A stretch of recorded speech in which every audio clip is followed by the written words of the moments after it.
স্বপ্ন। ছোটবেলা থেকেই ভাবতাম একটা সরকারি চাকরি, তাহলেই পৃথিবীর সমস্ত খুশি হাতের মুঠোয় চলে আসবে। নিজে ইনকাম করব, মন যা চাইবে সব কিছু করব। সেই যে সোনার হরিণের গল্পটা, একবার হাতে চলে আসলেই লাইফ পুরো সেট, আর কোনো চাপ থাকবে না।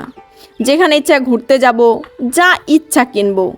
এই একটা চাকরির অপেক্ষায় শত শত ইচ্ছা নষ্ট করেছি। সত্যিই তাই, একসময় ক্যারিয়ারের চাপে বন্ধুদের সঙ্গে আড্ডা দেওয়া, বিকেলে গঙ্গার ধারের হাওয়া সব কিছু ইগনোর করেছি। এখন খুব মিস করি।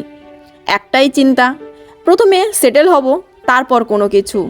অনেকেই ভাবে আমি হয়তো খুব বোরিং, কিন্তু কি করব, পরিস্থিতি আর মিডল ক্লাসের বাস্তবতা আমাকে এমন বানিয়ে দিয়েছে। সময় পেরিয়ে চাকরিটা মিলল ঠিকই, কিন্তু সেই খুশির এখনও অপেক্ষা। মাঝে মাঝে বড্ড হাঁপিয়ে উঠি, মনে হয় সব কিছু ছেড়ে দূরে কোথাও চলে যাই, একটু খোলা বাতাসে নিজেকে মিলিয়ে দিই। এখন আমার কাছে সব কিছুই আছে, কোনো কিছুর অভাব নেই, টাকা, সময়, কিন্তু তারপরেও একটা অধরা বাঁধন। সেটা কোনো সময় ফ্যামিলি, ডিউটি, আবার কোনো সময় নিজের সেফটির। জানি না সেই ইচ্ছেগুলো আর পূরণ হবে কি না, বা হয়তো এভাবেই চলতে চলতে একদিন জীবনের শেষ দিনটা চলে আসবে।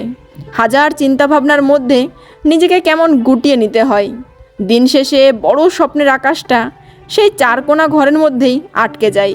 থেকে যায় শুধু ডিউটি, আর ডিউটির শেষে ক্লান্ত শরীরে রুমে ফিরে আসা।